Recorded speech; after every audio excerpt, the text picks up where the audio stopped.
शिव महापुराण की कथा कहती है, भगवान शंकर का अनुमोदन कहता है कि आपकी जो भक्ति है, भगवान धन से, संपदा से या सत्ता से या वैभव से या दौलत से भगवान कभी नहीं रीझता। अगर भगवान को चाहिए तो तुम्हारा केवल निर्मल मन चाहिए, भगवान को और कुछ भी नहीं चाहिए, तुम्हारा केवल मन। उसके सिवाय भगवान तुम्हारे वैभव से, तुम्हारे पास में कितनी गाड़ी है, कितना बंगला है, कितना धन है, कितना वैभव है, कितनी सत्ता है, कितनी दौलत है, भगवान को उससे कोई मतलब नहीं। भगवान को अगर मतलब है तो केवल तुम्हारे मन से मतलब है। शबरी अम्बा के दरवाजे पर भगवान गए, क्या दिया शबरी अम्बा ने? भगवान को क्या प्रदान करा शबरी अम्बा ने? केवल एक झूठे बेर। और झूठे बेर के सिवा भगवान कुछ ले भी नहीं रहा है। अब तुम शंकर जी को क्या देते हो? अगर शबरी अम्बा ने भगवान राम को झूठा बेर दिया है तो आपने कौन सा अच्छी चीज दी थी भगवान को? जल दिया, वो मछली का झूठा था। दूध दिया, वो बछड़े का झूठा था। फूल दिया, वो भौरे का झूठा था। मिठाई बना कर दी, वो चींटी की झूठी थी। तुमने दिया क्या? और ये मनुष्य का शरीर दिया भगवान के चरणों में, ये भी तो झूठा है। फोन पे तो तुरंत कह देता है, माँ तो तारे बिना एक बिना नहीं रहूं, एक मिनट नहीं रहूं, तेरी तो मुझे बहुत याद आए। और भगवान के पास जाए कि तुम्हारे बिना मेरा कोई नहीं है। भगवान के रेंदे रे झूठेला। भगवान भी कहते काहे को झूठ बोले? अभी फोन पे बोल रहा था, मेरे को थारी याद आ रही, तेरे बिना एक मिनट नहीं रह सकता, तू तुम्हारे हृदय में बसी ने, तू तुम्हारा चित्त वृत्ति में बसी। और मंदिर पहुंचा ने अगरबत्ती लगाते लगाते बोला, तन मन धन सब कुछ तेरा। भगवान के आ गया भेरू झूठेला। भगवान भी सोचा काय आया।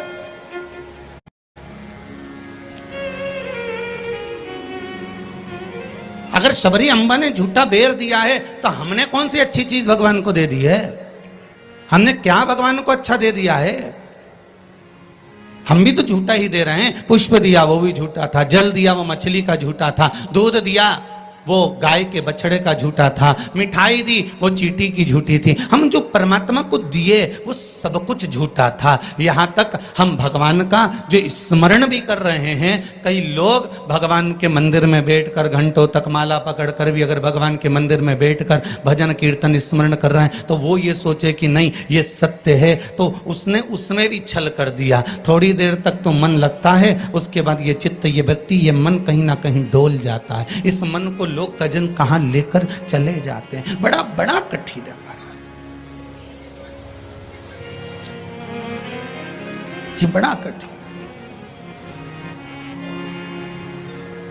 ये मन बड़ा चंचल है, कैसे तेरा भजन करूं, जितना इसे समझाऊं उतना ही मचलता है। भोलेनाथ हे शंभो, हे त्रिकालदर्शी, हे कैलाशी, हे अविनाशी, हे शिव, हे करुणा सागर। ये चित्त, ये मन, ये वृत्ति बड़ी चंचल है।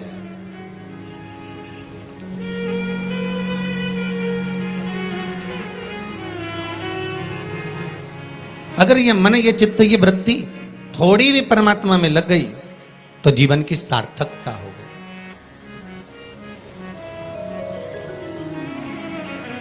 ब्रह्मा और भगवान विष्णु दोनों मिलकर मंथन कर रहे हैं। और एक बात बहुत ध्यान से सुनना, शिव महापुराण के इस चरित्र को याद रखना कि ब्रह्मा और भगवान विष्णु ने मंथन किया, और मंथन किया तो शंकर भगवान के शिवलिंग को प्रकट किया। आपसे भी निवेदन है, जब दोनों पति पत्नी, भाई भाई, घर के बुजुर्ग, माता पिता, घर के बच्चे जब एक साथ कहीं बैठे हुए हों तो शिव महापुराण की कथा कहती है आप भी शिव महापुराण का थोड़ा सा मंथन करो। उस मंथन से जो प्रकट होगा वो तुम्हारे घर का आनंद करा देगा। शिव पुराण का मंथन।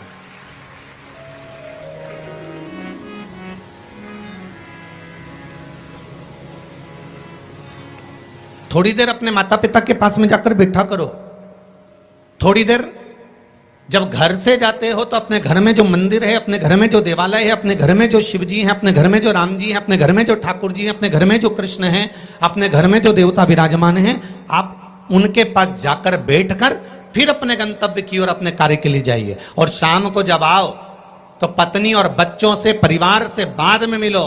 सबसे पहले अगर दुकान की चाबी भी लेकर आए हो, थोड़ा सा धन भी लेकर आए हो, थोड़ा सा सामान भी लेकर आए हो, थोड़ा सा व्यापार का कुछ चीज भी आप लेकर आए हो, तो सबसे पहले जाकर भगवान के मंदिर में जो आपके घर में है उसके पास में बैठकर उसको बताया करो, आज मैंने व्यापार करा उसमें यह लाभ हुआ, आज मैंने व्यापार करा उसमें यह हानि हुई, और आपकी कृपा से आज मैंने दुकान व्यापार व्यवसाय आज का पूरा करा। हे देवाधिदेव महादेव, हे मेरे ठाकुर, हे मेरे कृष्ण, हे मेरे राम, आज भगवान की कृपा, आपकी कृपा बहुत बनी रही और मेरा सब कार्य सफल हुआ। बाबा को प्रणाम करो, नमन करो और फिर अपने माता पिता, परिवार, कुटुंब, कबीला जिससे मिलना है मिलो, फिर मिलो।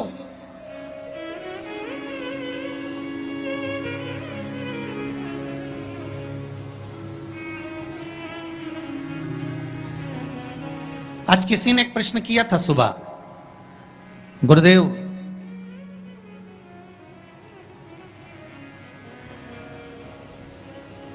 अगर भगवान के मंदिर जाना है हमको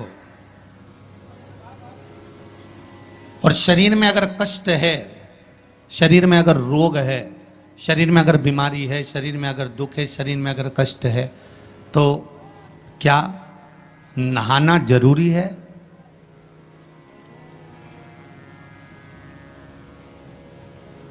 शिव महापुराण की कथा कह रही है, मत नहाओ, स्नान कर लो।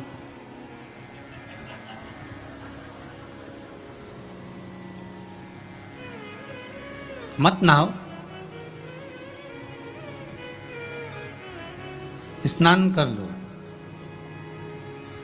नहाने में और स्नान में जमीन और आसमान का अंतर है। बाथरूम में गए, साबुन लगाया, शैम्पू लगाया और ये सब लगाने के बाद में तुमने जो तुम्हारे ऊपर पानी उंडेला, इसको नहाना कहते हैं। ठीक है? जो तुमने साबुन लगाया, शैम्पू लगाया, पानी डाला, उसको नहाना कहते हैं। और मंदिर में गए अर्थात आप बाथरूम में ना जाकर भी सवेरे से उठे और उसकी भक्ति में लीन होकर दिल से उसको याद कर कर और मान लो मुंह धोकर भी भगवान के दरवाजे तक पहुंच गए तो उसको स्नान कहा जाता है। कर लिया ना? बहुत।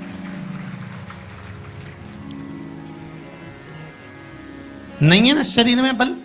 एक पत्र में लिखा है किसी ने,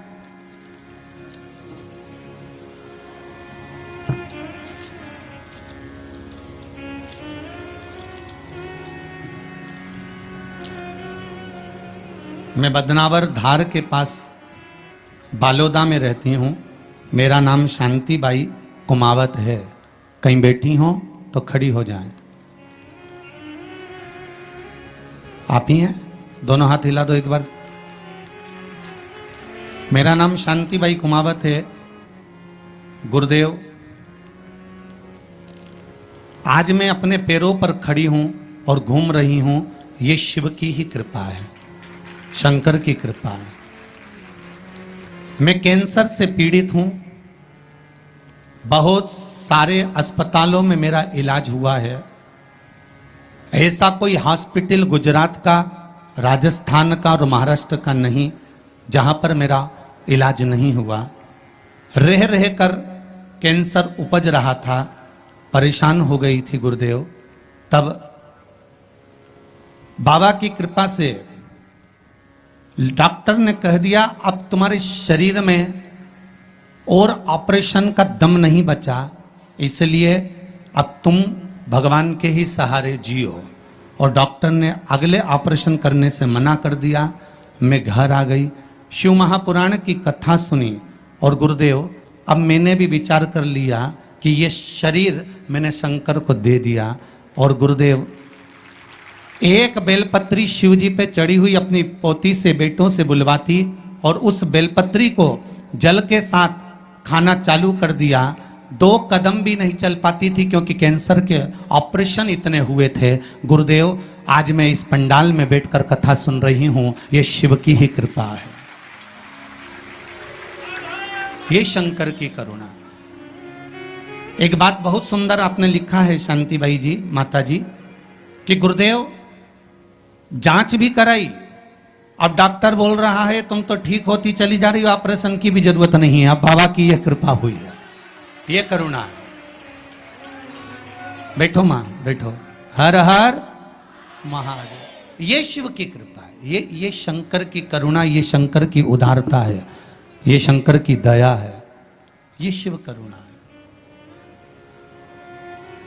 अकाल मृत्यु वो मरे जो काम करे, चंडाल का काल उसका क्या बिगाड़े, जो भक्त हो महाकाल का। शंकर की आराधना करने वाला, शिव का स्मरण करने वाला, शिव भक्ति में डूबने वाला, शंकर का अनुमोदन करने वाला कभी भी भटकता नहीं है।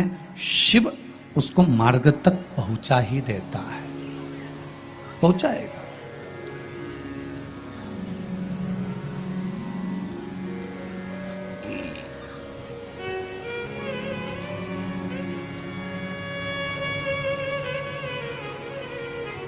जितना शरीर का वजन है, बहुत ध्यान दीजिएगा जरा। बैसाख शिवरात्रि शिव महापुराण की कथा मिली है आपको सुनने के लिए, और बैसाख शिवरात्रि शिव महापुराण की कथा यदि आप लोग श्रवण कर रहे हैं, चाहे आस्था चैनल के माध्यम से सुन रहे हो, चाहे फेसबुक यूट्यूब के माध्यम से सुन रहे हो, चाहे इस पावन पंडाल में बैठकर सुन रहे हो, अगर श्रवण कर रहे हो तो ध्यान रखना, जितना शरीर का वजन है,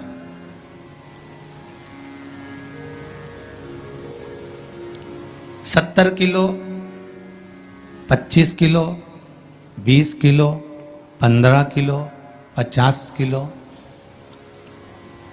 उतना ही किलो के हिसाब से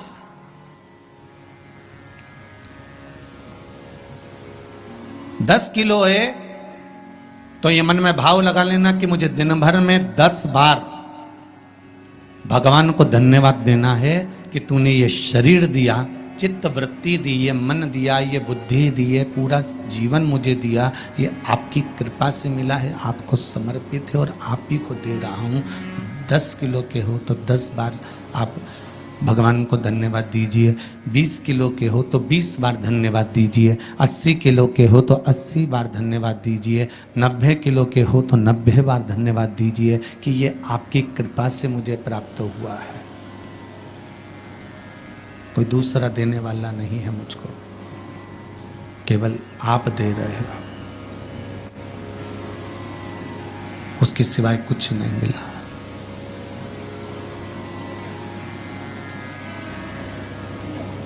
बड़ी मुश्किल से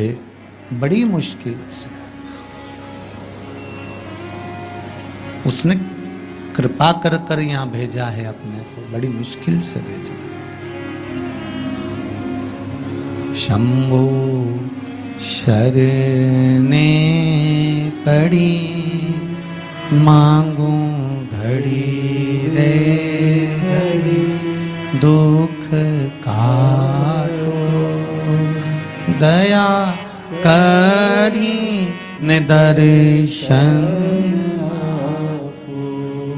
भगवान से प्रार्थना करते रहो, निवेदन करते रहो, उसके सम चरणों में जाकर धोख लगाते रहो, उसको नमन करते रहो, उससे विनती बार बार करते रहो कि तेरे बल पर जी रहा हूँ, तेरी कृपा से जी रहा हूँ, तेरी करुणा से जी रहा हूँ, उसके सिवा कुछ भी नहीं है महाराज। भगवान विष्णु और भगवान ब्रह्मा ने मंथन किया, और भगवान विष्णु और भगवान ब्रह्मा जब मंथन करे तो उस मंथन में शिवलिंग प्रकट हुआ।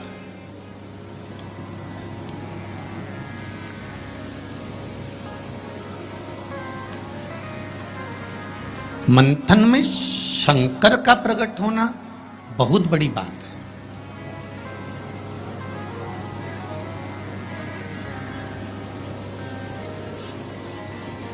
जैसे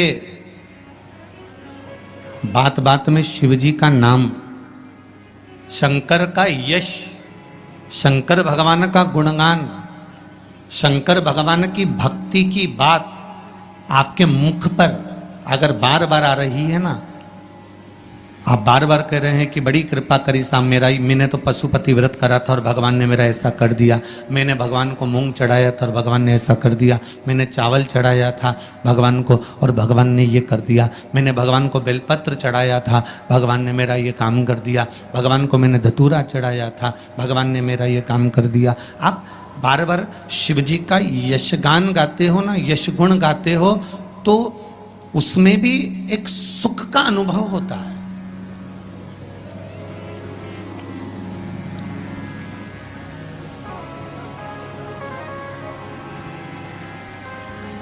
आपके यश गुण गाने में भी करके देखना। सास से निवेदन है, बहू की बड़ाई करके देखो, बहू का यश गुण गाकर देखो।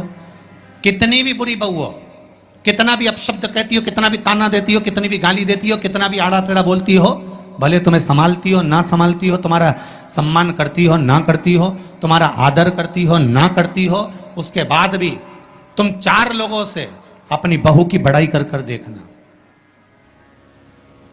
खूब बड़ाई करना उसकी, खूब यश गुण गाना उसका। भले वो गाली दे, अपशब्द के ताना दे, कुछ भी बोले, पर तुम यश गुण गाओ उसका, खूब गाओ और खूब दिल से यश गुण गाओ उसका। 1 महीना इंतजार करना यश गुण गाते गाते। दूसरे महीने में जिस बहू का तुमने यश गुण गाया है, ये शिव महापुराण की कथा कहती है, वो भी सिर पर पल्लू लेकर तुम्हारे को धोख लगाने आएगी जरूर, ये पक्का। आप अपने भीतर कुछ अच्छा तो लाओ।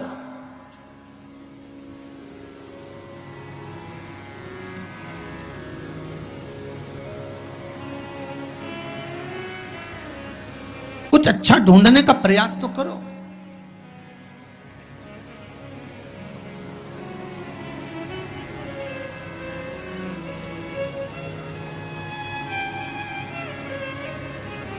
आज कोई कह रहा था गुरुजी, पूरे भारत में, पूरे जगह पर देखा जाए तो आज दुनिया के लोग ये भगवान के नाम से क्यों इतना चिढ़ने लगे।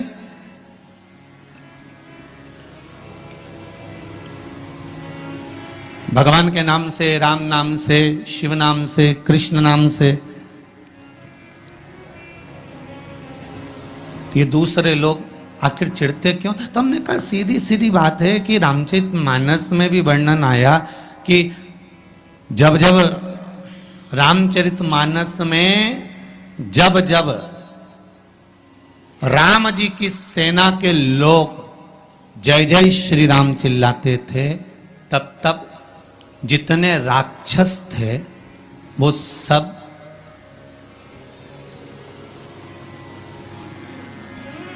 जितने राक्षस थे, जितने भी,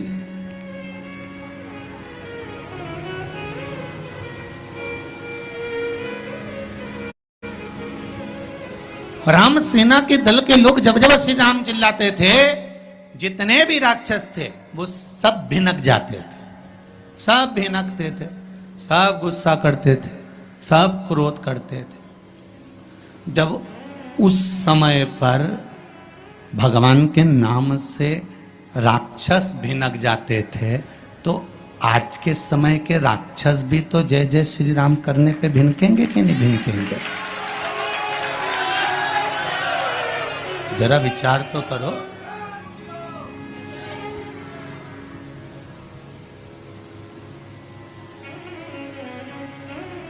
जब उस समय पर राम दल की सेना चलती थी और हनुमान जी ने धमक के, अंगद ने कूद कर रावण के सामने कह दिया था जय जय श्री राम, तो सारे राक्षस भिनक गए, सब वो क्रोध आ गया,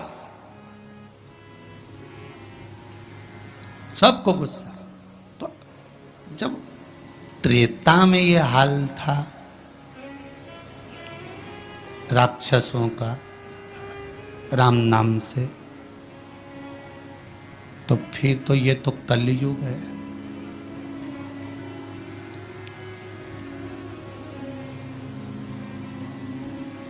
अब तुम राम बोलोगे तो थोड़ा सा तो भिनकट्टा छूटेगा ही इनके भीतर भी, थोड़ा थोड़ा तो आएगा।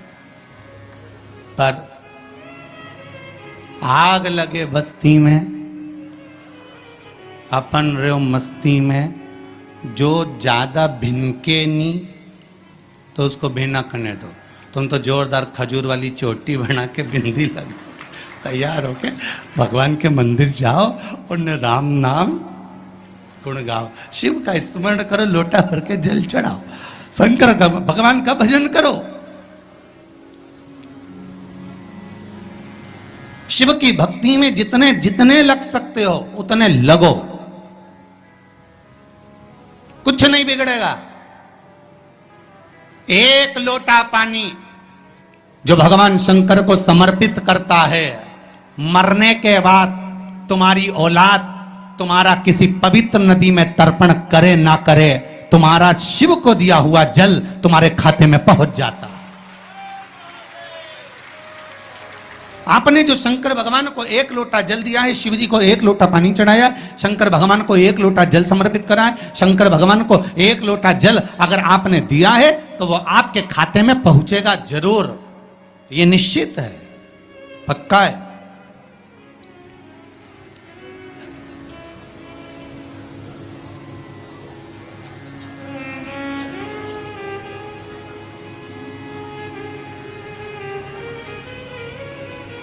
और शिव भक्ति के अनुसार, शंकर भगवान के अनुमोदन के अनुसार, पहले भी कथा में कहा, आज फिर कह रहे हैं, आप जब शंकर भगवान को एक लोटा जल समर्पित करते हो तो वो 33 कौटि देवताओं के हिस्से में चले जाता है, एक भाग पितरों के हिस्से में चले जाता है, एक भाग आहूतों के हिस्से में चले जाता है, एक भाग वाचुकों के हिस्से में चले जाता है। आपने जो भगवान को दिया वो धीरे धीरे धीरे धीरे धीरे धीरे धीरे बढ़ता चले जाता है, भगवान के धामों में पहुंचता चले जाता है। जिन जिनको आपने नहीं भी दिया, शंकर भगवान पे चढ़ा हुआ जल उन तक भी पहुंच जाता है। ये केवल आपकी निर्मल और आनंदित भक्ति के बल पर पहुंचता है, भक्ति के बल। भगवान ब्रह्मा और भगवान विष्णु ने जो मंथन किया, उस मंथन में जो शिवलिंग निकला, और ब्रह्मा जी के मुख से निकल गया कि ये शिवलिंग जो निकला है इसके चरण कहाँ हैं, इसका शीश कहाँ है, जरा पता करा जाए। और ब्रह्मा स्वयं भगवान शंकर का सिर देखने के लिए जा रहे हैं, और भगवान विष्णु मृत्यु लोक में नीचे तलातल में, रसातल में, पताल में भगवान शंकर का चरण ढूंढने के लिए जा रहे हैं, भगवान शिव का चरण।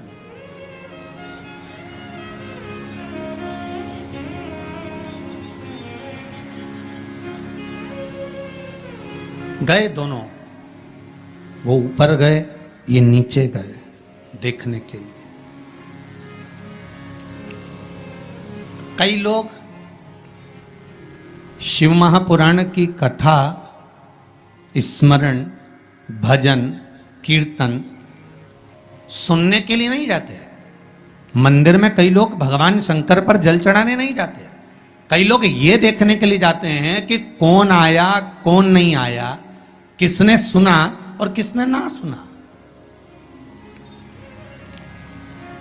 किसने धारण करा किसने ना करा।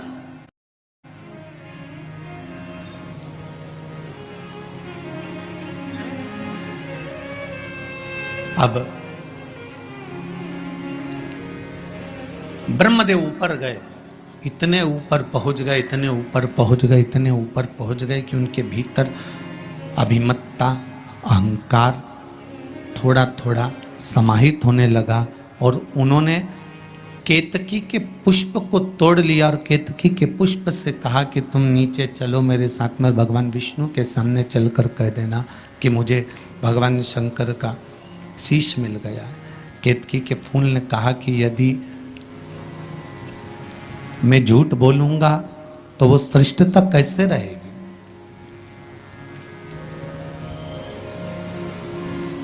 मेरे झूठ बोलने की श्रेष्ठता कैसे होगी? कौन मानेगा मेरी बात को? सामने से गौ माता निकल कर जा रही थी, गाय से कह दिया तुम चलकर कह दो कि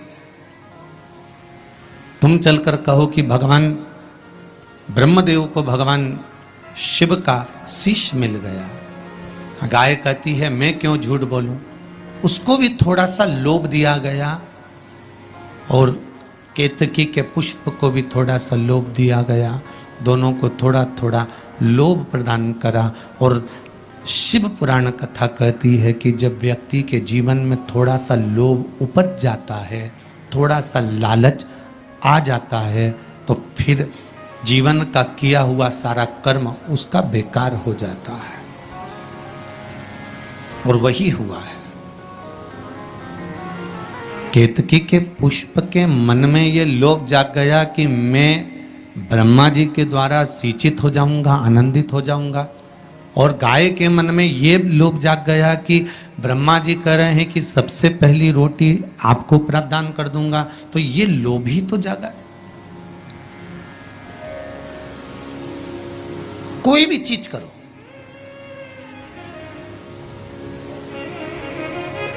अगर कोई सत्कर्म आप कर रहे हैं, थोड़ा सा अच्छा कार्य आप कर रहे हैं, भगवत भजन आप कर रहे हैं, कीर्तन आप कर रहे हैं, मंत्र जाप आप कर रहे हैं, स्मरण आप कर रहे हैं, नाम जाप यदि आप कर रहे हैं, तो वो लोभ से परिप्त होना चाहिए, बहुत दूर।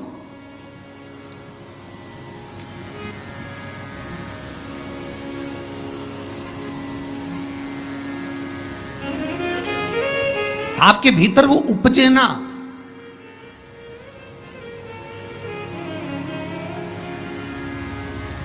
फिर चाहे दुनिया के लोग कितना भी कहे ना, वो एक बेल बेचारा किसान का एक बेल कुएं में गिर गया। अब कुएं में गिर गया तो किसान का बेल जब कुएं में गिरा तो ये देखा कि कुएं में से बेल को निकालना है। खूब मेहनत करी किसान ने बेल को निकालने की, पर वो बेल निकल नहीं रहा था। बहुत बहुत बहुत बहुत मेहनत करने के बाद भी वो बेल नहीं निकला। बहुत अथक प्रयास करा गया पर बेल नहीं निकला। तब किसान ने फिर कहीं मशीन वाले से कहा होगा कि इस बेल को निकालना है। मशीन वाले ने कहा 25,000 रुपये लग जाएंगे, 20,000 रुपये लग जाएंगे। तो उसने सोचा 20,000 25,000 लग जाएगा तो इससे अच्छा है कि इसको पड़े ही रहने दो। बेल किसी काम का तो था नहीं, बूढ़ा हो गया था। अगर बेल बूढ़ा हो गया है तो इसी कुएं में पड़े रहने दो, मर जाएगा।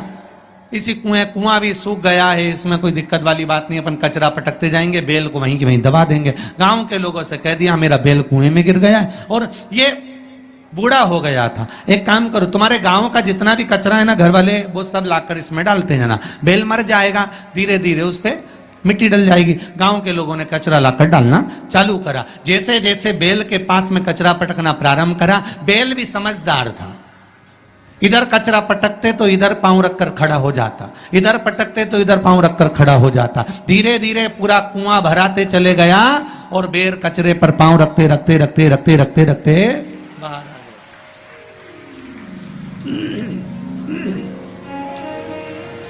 बेल कचरे पर पांव रखते रखते रखते रखते बाहर आ गया, ऊपर आ गया। और जब वो ऊपर आया, निकल कर बाहर भाग गया, निकल कर बाहर भागा। बेल से हमको एक सीख लेना चाहिए, हमको एक चीज सीख लेना चाहिए। बुराई करने वाले कितनी भी बुराई करेंगे, निंदा का कचरा, बुराई का कचरा कितना भी पटकेंगे, हमको केवल उस पर पांव रखकर निकल कर बाहर की ओर चले जाना है और हमारे जीवन को सार्थक बना लेना है। करे करे तो करे।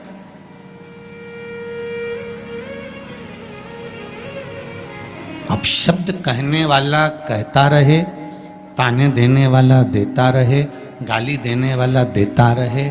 अपनी शिव भक्ति, अपना स्मरण, शंकर का अनुमोदन होता रहे, बस इसका ध्यान रखना। बैसाख के महीने में नवमी तिथि को माता जानकी का प्रागट्य हुआ है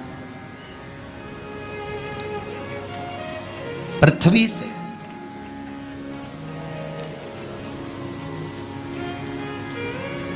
कभी एक विचार करिएगा कि नरसिंह अवतार बैसाख के महीने में हुआ, कुर्मा अवतार बैसाख के महीने में हुआ, हयग्रीव अवतार बैसाख के महीने में हुआ, परशुराम अवतार बैसाख के महीने में हुआ, माता जानकी का अवतार बैसाख के महीने में हुआ। आखिर बैसाख के महीने में, माधव महीने में इतनी महत्वता क्यों?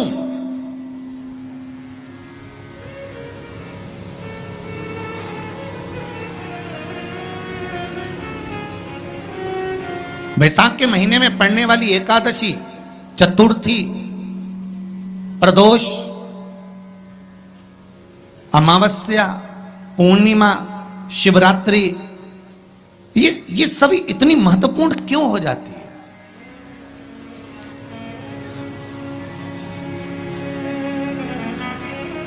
इसकी महत्वता इतनी प्रबल क्यों हो जाती है? किस लिए?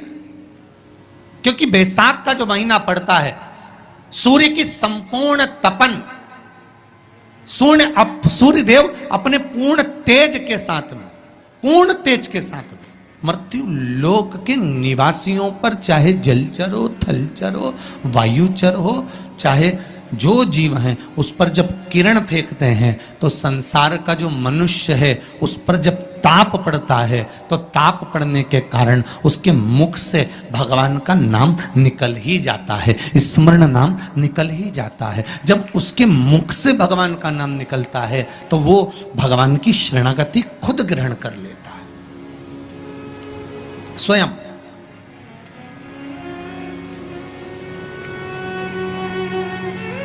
शरणागति ग्रहण कर लेना। बैसाख की पोथी पढ़ते हो आप लोग? आप में से अगर कोई पढ़ता हो बैसाख महीने की पोथी, तो उसमें एक वर्णन आता है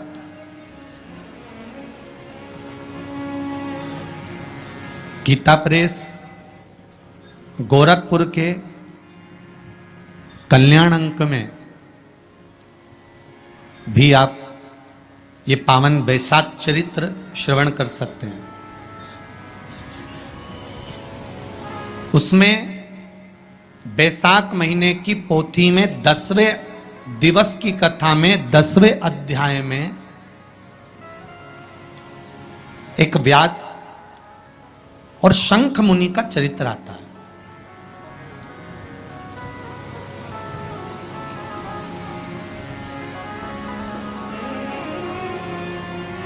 शंख मुनि एक बार निकलकर भगवान शंकर के मंदिर में जल समर्पित करने के लिए जा रहे थे और शिव मंदिर की ओर जाते जाते जाते जाते जाते जाते बीच मार्ग में चलते चलते चलते चलते और वो शंख मुनि जब शिव के मंदिर में पहुंचे, शंकर भगवान के मंदिर में जाकर उन्हें दर्शन किया,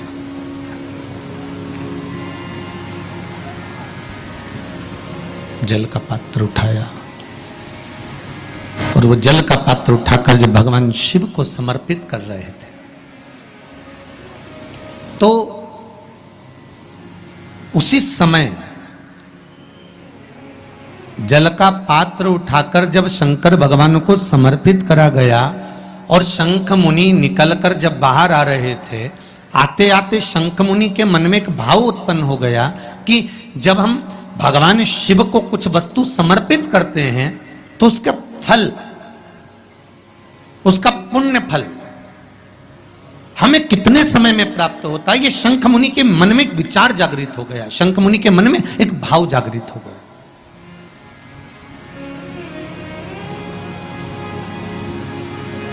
कई माताएं पशुपति व्रत करती हैं,